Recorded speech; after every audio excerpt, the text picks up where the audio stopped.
बिस्मिल्लाहिर्रहमानिर्रहीम इय्याका नअब्दु व इय्याका नस्तईन। अस्सलाम वालेकुम टू ऑल। हम अपनी आज की डिस्कशन के अंदर एडिशन, कोहेशन, टेंशन थ्योरी के ऊपर डिस्कस करने लगे हैं। अच्छा भाई, हमने अपनी लास्ट क्लास के अंदर एसेंट ऑफ सेप के मैकेनिज्म को समझा था और उसको समझने के लिए हमारे पास दो किस्मों की थ्योरीज मौजूद थी। एक का नाम था रूट प्रेशर थ्योरी, जिसके ऊपर हमने लास्ट क्लास के अंदर डिटेल में डिस्कस किया। दूसरी हमारे पास है एडिशन, कोहेशन, टेंशन थ्योरी। और आज हम इस थ्योरी को समझते हैं और हम देखते हैं कि ये जो थ्योरी है ये किस तरह से एसेंट ऑफ सेप के मैकेनिज्म को डिफाइन करती है, हमें समझाती है। अच्छा भाई, इस थ्योरी के हिसाब से जो एसेंट ऑफ सेप है ये डिपेंड करता है चार फैक्टर्स के ऊपर, जिसमें सबसे जो पहला है वो है टेंशन, दूसरा है एडिशन, तीसरा है कोहेजन और चौथा है ट्रांसपायरेशन। यानी आसान लफ्जों में, जब पानी रूट्स की एब्जॉर्प्टिव सरफेस से ऊपर की तरफ आता है, एरियल पार्ट्स की तरफ आता है, स्पेशली लीफ की तरफ आता है, तो ये कहता है कि इसको रूट से लेके एरियल पार्ट्स तक पहुंचाने के लिए ये चार चीज़ें जो हैं वो रिस्पॉन्सिबल होती हैं। एसेंट ऑफ सेप हम इसे ही कहते हैं ना, कि रूट से पानी का जो है ऊपर की तरफ आना, एरियल पार्ट्स की तरफ आना अगेंस्ट द ग्रेविटी, ये एसेंट ऑफ सेप कहलाता है। तो ये जो पानी ऊपर आ रहा था, इसके लिए हमारे पास एक थ्योरी कौन सी थी? Root pressure theory. लेकिन इस थ्योरी के बावजूद हम इस थ्योरी को क्यों पढ़ रहे हैं? क्योंकि जो रूट प्रेशर थ्योरी थी ये पानी को ज़्यादा से ज़्यादा 6.4 मीटर तक ऊपर पहुंचा सकती है, इससे ज़्यादा नहीं पहुंचा सकती। तो बाकी जो प्लांट हैं, बाकी जो ट्रीज वगैरह होते हैं, वो सारे के सारे इस थ्योरी को फॉलो करते हैं। और इस थ्योरी के हिसाब से जो एसेंट ऑफ सेप का मैकेनिज्म है ये चार इन चीज़ों पे डिपेंड करता है। अच्छा, पहले हम इन टर्म्स को थोड़ा सा समझ लेते हैं, फिर उसके बाद जो है मैं कोशिश करता हूँ आप लोगों को ये पूरा का पूरा जो है वो मैकेनिज्म समझाने की कोशिश करता हूँ। इस इमेज के जरिए हम इन टर्म्स को समझने की कोशिश करेंगे। अच्छा भाई देखें, ये जो एक मिनट पहले मैं मार्कर चेंज कर लूँ ताकि हमें आसानी हो। अब ये जो मैं ग्रीन मार्कर से आप लोगों को दिखाने लगा हूँ, ये वेसल्स हैं। ये सारे के सारे जो ग्रीन पेन से मैं हाईलाइट कर रहा हूँ, ये सारे के सारे वेसल्स हैं। और आपको पता है कि जो वेसल्स होते हैं ये जाइलम के सेल होते हैं ना। जाइलम एक टिश्यू है तो उसके अंदर वेसल सेल्स होते हैं। और मैंने वेसल्स ट्रैकिड्स के ऊपर, जाइलम के ऊपर डिटेल लेक्चर ऑलरेडी दिया हुआ है। और इनके अंदर ये जो ब्लू कलर के आपको नजर आ रहे हैं, जो कि मैं इस येलो मार्कर से हाईलाइट करने लगा हूं, ये जो ब्लू कलर के आपको नजर आ रहे हैं ये हैं पानी के मॉलिक्यूल जितने भी हैं सारे के सारे, ठीक है। तो दो चीजें मैंने आप लोगों को हाईलाइट करवा दी। एक मैंने आपको ये वेसल्स हाईलाइट करवाए हैं जो कि जाइलम के सेल हैं, जाइलम की ट्यूब्स हैं। और दूसरा मैंने आपको ये ब्लू कलर के मॉलिक्यूल्स हाईलाइट करवाए हैं जो कि वाटर के मॉलिक्यूल्स हैं। अच्छा, अब देखिए यहाँ का छोटा सा हिस्सा जो है वो ये माइक्रोस्कोप पे हमने बड़ा करके आपको दिखाने और समझाने की कोशिश की है। देखें, ये हमारे पास एक पानी का मॉलिक्यूल है और ये हमारे पास दूसरा पानी का मॉलिक्यूल है। अब ये जो दोनों पानी के मॉलिक्यूल हैं ये दोनों एक दूसरे को अट्रैक्ट कर रहे हैं, दोनों सिमिलर मॉलिक्यूल हैं, एक दूसरे को अट्रैक्ट कर रहे हैं। तो ये जो दो सिमिलर मॉलिक्यूल पानी के एक दूसरे को अट्रैक्ट कर रहे हैं, इस अट्रैक्शन को जो है वो कोहेजन कहा जाता है। याद रहेगा आपको। तो दो सिमिलर मॉलिक्यूल्स जब एक दूसरे को अट्रैक्ट करते हैं तो इस फोर्स को या इस प्रोसेस को क्या कहा जाता है? कोहेजन कहा जाता है, ठीक है। तो ये हमारे पास एक पानी का मॉलिक्यूल है, ये हमारे पास एक पानी का मॉलिक्यूल है, दोनों एक दूसरे को अट्रैक्ट कर रहे हैं, अपनी तरफ खींच रहे हैं। क्योंकि वाटर एक पोलर मॉलिक्यूल है जिसके ऊपर पॉजिटिव चार्ज भी होती है और नेगेटिव चार्ज भी होती है। तो लिहाजा ये दोनों एक दूसरे को अपनी तरफ खींच रहे हैं। इस खींचने को, इस अट्रैक्शन को क्या कहा जाता है? कोहेजन कहा जाता है। अच्छा, अब इसके साथ साथ आप दूसरा क्या देख रहे हैं कि ये जो पानी का मॉलिक्यूल है ये एक दूसरे को तो खींच रहा है, उसके अलावा ये जो वेसल की सेल वाल होती है या वेसल की ये जो वाल होती है, आपको पता है ये हाइड्रोफिलिक होती है, वाटर लविंग होती है। तो यहाँ पे देखिए, ये पानी का जो मॉलिक्यूल है इस वाल के साथ भी इसने एक अट्रैक्शन बनाई हुई है, इस वाल के साथ भी इसकी एक अट्रैक्शन होती है। इस अट्रैक्शन को कहा जाता है एडेशन, ठीक है। ये जो अट्रैक्शन है वाल के साथ, इस अट्रैक्शन को क्या कहा जाता है? एडेशन। जो दो सिमिलर मॉलिक्यूल्स के बीच में फोर्स लग रही है ये कोहेजन कहलाती है। दो जो डिसिमिलर मॉलिक्यूल्स, एक पानी का मॉलिक्यूल है, दूसरा सेल वाल जो है, इसको भी हम मॉलिक्यूल कंसीडर कर लेते हैं, इन दोनों के बीच में जो फोर्स लग रही है इसको एडेशन कहा जाता है। अच्छा, अब ये जो पानी का मॉलिक्यूल है ये आपस में भी एक बॉन्ड के साथ जुड़ा हुआ है और इस सेल वाल के साथ भी एक बॉन्ड के साथ जुड़ा हुआ है। तो ये जो बॉन्ड है ना, ये हाइड्रोजन बॉन्ड कहलाता है और इस बॉन्ड के बनने को टेंशन कहा जाता है। अब टेंशन ये आपकी फिजिक्स की एक फोर्स होती है, इलास्टिकल, एक जो है वो पूरा का पूरा इलास्टिसिटी, जिस तरह से अगर मैं इसको ऊपर से पकड़ के अगर थोड़ा खींचूं तो ये ऊपर नीचे होगा, this is called as tension. तो ये किसकी वजह से बन रही है? इस हाइड्रोजन बॉन्ड बनने की वजह से बन रही है। तो इसलिए इस हाइड्रोजन बॉन्ड के बनने को टेंशन कहा जाता है। तो मुझे उम्मीद है कि ये तीनों टर्म्स आप लोगों को अच्छे तरीके से समझ आ गई होंगी। पहली हमने पढ़ी कोहेजन, जो कि वाटर के सिमिलर मॉलिक्यूल्स के बीच में लग रही है। दूसरी हमने पढ़ी एडेशन, जो कि पानी के मॉलिक्यूल और वेसल की सेल वॉल के बीच में लग रही है। अब इन सारी फोर्सेस को जोड़ने के लिए बीच में जो बॉन्ड बना हुआ है वो हाइड्रोजन बॉन्ड है, और इस हाइड्रोजन बॉन्ड की वजह से एक और फोर्स प्रोड्यूस हो रही है जिसका नाम क्या है, टेंशन। ठीक है, तो ये तीनों टर्म्स तो हमारी हो गई क्लियर। अब हम देखते हैं कि इन फोर्सेस का एसेंट ऑफ शेप के अंदर क्या रोल होता है। तो थोड़ा सा आप यहाँ बेटा समझने की कोशिश करें। मैं मार्कर चेंज कर लेता हूँ ताकि हमें आसानी हो। अब देखें, ये हमारे पास पूरे के पूरे वाटर के मॉलिक्यूल ने पूरा का पूरा क्या बनाया हुआ है, कॉलम बनाया हुआ है। इसे हम क्या कहते हैं, जो इस तरह की चीजें होती हैं उसे कॉलम कहा जाता है। तो देखिए, पानी के मॉलिक्यूल का एक पूरा का पूरा वेसल के अंदर जो है कॉलम बना हुआ है। अब आपको पता है कि ये कॉलम यहाँ पे बना कैसे हुआ है और यहाँ पे रुका कैसे हुआ है। हालांकि इसको तो नीचे ग्रेविटी खींच रही है, यहाँ से ग्रेविटी तो खींच रही है ना, लेकिन ये फिर भी देखो इस वेसल की वाल के साथ खड़ा हुआ है। तो ये किसकी मदद से खड़ा हुआ है, ये खड़ा हुआ है एडेशन फोर्स की मदद से, ये खड़ा हुआ है कोहेशन फोर्स की मदद से। जो सिमिलर मॉलिक्यूल हैं ये एक दूसरे को खींच के इन्होंने रखा हुआ है, आपस में एक दूसरे को खींच के रखा हुआ है। दूसरा जो एडेशन है वो जो कि इन वॉल के साथ लगी हुई है, उन्होंने इन वाटर के मॉलिक्यूल्स को, जिन्होंने पूरे कॉलम बनाए हुए हैं, उन्होंने इनको इन वेसल्स के अंदर क्या किया हुआ है, होल्ड करके रखा हुआ है, मजबूती से पकड़ के रखा हुआ है ताकि ग्रेविटी इनको नीचे की तरफ ना खींचे। अच्छा, अब ये ऊपर की तरफ कैसे जा रहे हैं, तो ऊपर की तरफ जाने के लिए हमारी जो अगली टर्मिनोलॉजी है वो है ट्रांसपायरेशन, जिसको हम इस इमेज के जरिए जो है वो समझने की कोशिश करेंगे। देखें, आप खुद समझदार हैं, आप थोड़ा सा समझने की कोशिश करना। ये हमारे पास जाइलम के जो हैं वो वेसल्स हैं, जिनके अंदर ये पूरी की पूरी मैंने तीनों आपको फोर्सेस बताई, एडेशन, कोहेशन, टेंशन, तीनों चीजें मैंने आपको समझाई।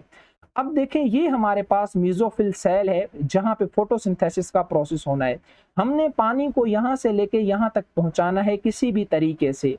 एक तरीका था रूट प्रेशर थ्योरी का, जिसमें 6.4 मीटर तक पानी प्रेशर की वजह से आ रहा था। अब मान लेते हैं कि हम उस प्लांट की बात कर रहे हैं जिसकी हाइट 7 मीटर से ज्यादा है, तो इसके साथ तो रूट प्रेशर थ्योरी काम नहीं करेगी। इसके लिए हम ये थ्योरी पढ़ रहे हैं, एडेशन, कोहेशन, टेंशन थ्योरी। अब होता ये कि जब सुबह सुबह होती है, मॉर्निंग होती है, तो सनलाइट इन प्लांट्स के ऊपर गिर रही होती है, लीव्स के ऊपर गिर रही होती है। तो जैसे सनलाइट इन लीव्स के ऊपर हिट करती है तो मेसोफिल सेल्स के अंदर का जो टेम्परेचर होता है वो बढ़ जाता है।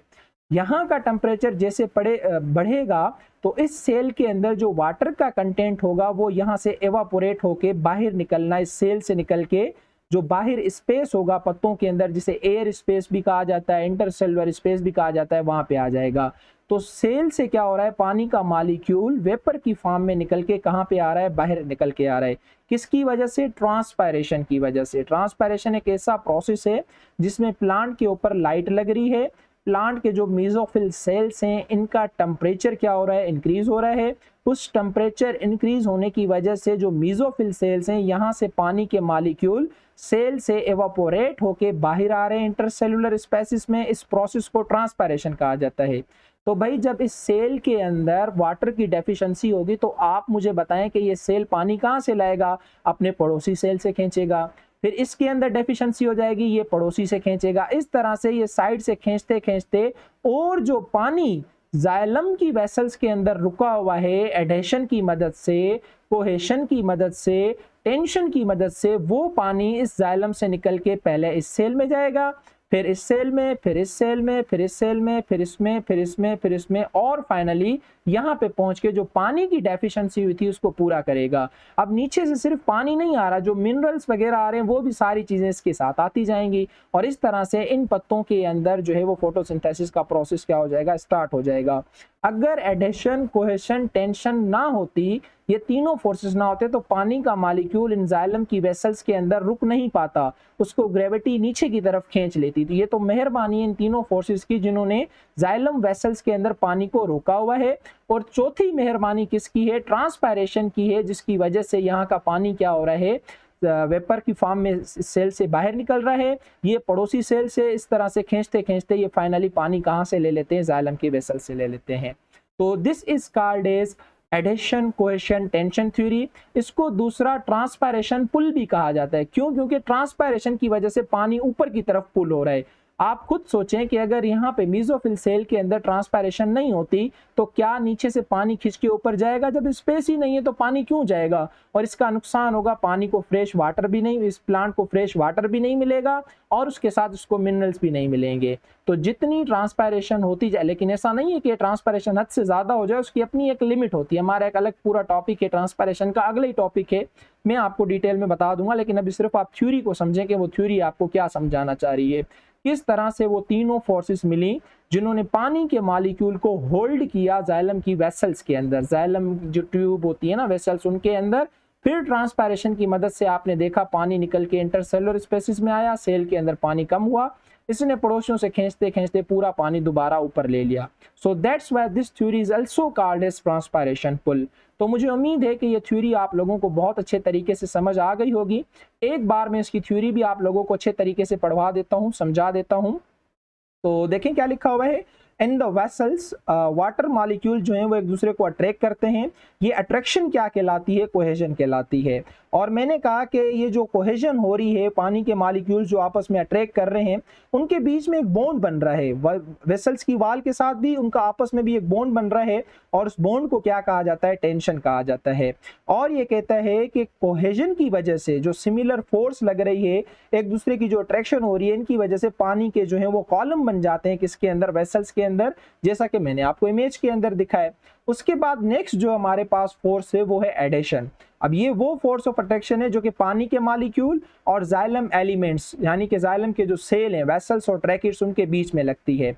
अच्छा, कैसे लगती है? पानी तो एक पोलर मॉलिक्यूल है, याद रखना जो सेल वाल है उसके अंदर सेल्यूलोस होता है और सेल्यूलोस की नेचर भी कौन सी होती है? पोलर होती है। पोलर मॉलिक्यूल को हमेशा खींचेगा। The polar nature of water molecule and cellulose make strong bonding. ये आपस में एक स्ट्रॉन्ग बॉन्डिंग बना लेते हैं। पानी का मॉलिक्यूल वेसल्स के अंदर खड़ा हो जाता है, स्ट्रेट खड़ा हो जाता है। जैसे ऊपर से ट्रांसपायरेशन होती है, पानी निकलता है, पानी को नीचे से खींच लेते हैं। तो ये कहता है ड्यू टू एडेशन फोर्स, पानी का जो मॉलिक्यूल है वो अपवर्ड डायरेक्शन में मूव करता है ग्रेविटी के अगेंस्ट, एडेशन फोर्स की वजह से। देखो उसकी मदद से तो वो उसके अंदर रुका हुआ है ना, वरना तो ग्रेविटी उसको नीचे खींच लेगी। It also holds the water molecules in the xylem vessels when there is no transpiration occur। अब जब ट्रांसपायरेशन नहीं हो रही, मैंने आपको बताया कि ग्रेविटी तो उसको नीचे खींच लेगी, लेकिन ये एडेशन फोर्स की मेहरबानी है कि जिसने जाइलम वेसल्स के अंदर पानी को होल्ड किया हुआ है। अच्छा, जैसे कि यहाँ पे आप देख सकते हैं पूरे कॉलम भी बने हुए हैं, पानी के मॉलिक्यूल होल्ड भी हुए हैं, हालांकि ऊपर यहाँ पे कोई ट्रांसपायरेशन नहीं हो रही है। अच्छा, फिर उसके बाद हमारा जो अगला इसका चौथी जो इसके अंदर चीज इन्वॉल्व है एसेंट ऑफ सेप के अंदर, कि भाई जब ट्रांसपायरेशन यानी कि जब मॉर्निंग होती है तो पत्ते क्या करते हैं? सोलर रेडिएशन को एब्जॉर्ब करते हैं, जिससे पत्तों का टेम्परेचर बढ़ जाता है। नतीजे में पानी एवापोरेट होना मीजोफिल सेल से क्या हो जाता है? स्टार्ट हो जाता है। जैसे पानी मीजोफिल सेल से निकलेगा, वो पानी कहाँ से लेगा? बराबर वाले सेल से। इस तरह से वो डीप चला जाएगा और फाइनली पानी को जाके कहाँ से लेके आएगा? जाइलम की वेसल से लेके आएगा, ताकि जो पानी का लॉस हुआ है उसको ये ओवरकम कर सके। मुझे उम्मीद है कि आप लोगों को ये सारा टॉपिक अच्छे तरीके से समझ आ गया होगा। एक बहुत ज़्यादा इम्पॉर्टेंट बात आप लोगों से शेयर करने लगा हूँ। क्या आपने कहीं भी एटीपी का इस्तेमाल होते हुए देखा? एनर्जी एटीपी करेंसी का इस्तेमाल नहीं, कहीं भी आपने नहीं देखा। और ये पूरी लॉन्ग डिस्टेंस ट्रांसपोर्ट है। मैंने स्टार्ट में बताया था ना, एक होती है शॉर्ट डिस्टेंस, दूसरी होती है long distance. So this is the ascent of sap वाला जो पूरा मैकेनिज्म है, ये लॉन्ग डिस्टेंस ट्रांसपोर्ट में आता है। तो इसके लिए आपने किसी भी मेटाबॉलिक एनर्जी का जिक्र नहीं किया। The long distance transport of water molecules does not required any metabolic energy. इसमें कोई भी मेटाबॉलिक एनर्जी इस्तेमाल नहीं होती। ये टोटली जितना भी आपने एसेंट ऑफ सेप देखा, ये सारा का सारा सोलर पावर्ड था। तो ये आपसे पूछ सकते हैं कि मैकेनिज्म ऑफ एसेंट ऑफ सेप के लिए जो एनर्जी इस्तेमाल होती है वो कहाँ से आती है? वो सोलर एनर्जी से आती है। तो इसलिए इसको क्या कहा जाता है? Solar powered. Cohesion, adhesion and transpiration are responsible for upward conduction of water. यही वो फोर्सेस हैं, यही वो ट्रांसपायरेशन है जिसकी मदद से पानी ऊपर जाता है। Thus the ascent of sap is solar powered। तो ये आपका एक पूरा का पूरा क्या है? सोलर पावर्ड है। ये आपने याद रखना है। यहाँ पे हमारी जो एसेंट ऑफ सेप वाली कहानी थी वो सारी की सारी खत्म हो जाती है। हमने पूरा का पूरा वाटर का मैकेनिज्म देखा, हमने पूरा का पूरा जो जाइलम के ट्यूब थे, वेसल्स थी, ट्रैकिट्स थी, सब के ऊपर डिस्कस किया। रूट प्रेशर थ्योरी को हमने समझा, इस थ्योरी को समझा, ट्रांसपायरेशन पुल को समझा। अब आप इसको अच्छे तरीके से पढ़ें, समझें। जहां प्रॉब्लम होती है आप कमेंट बॉक्स में आके बेझिझक मुझसे पूछ सकते हैं। कोई बात शेयर करनी हो तो वो भी आप कर सकते हैं। अपना बहुत सारा ख्याल रखिएगा। अल्लाह हाफिज़।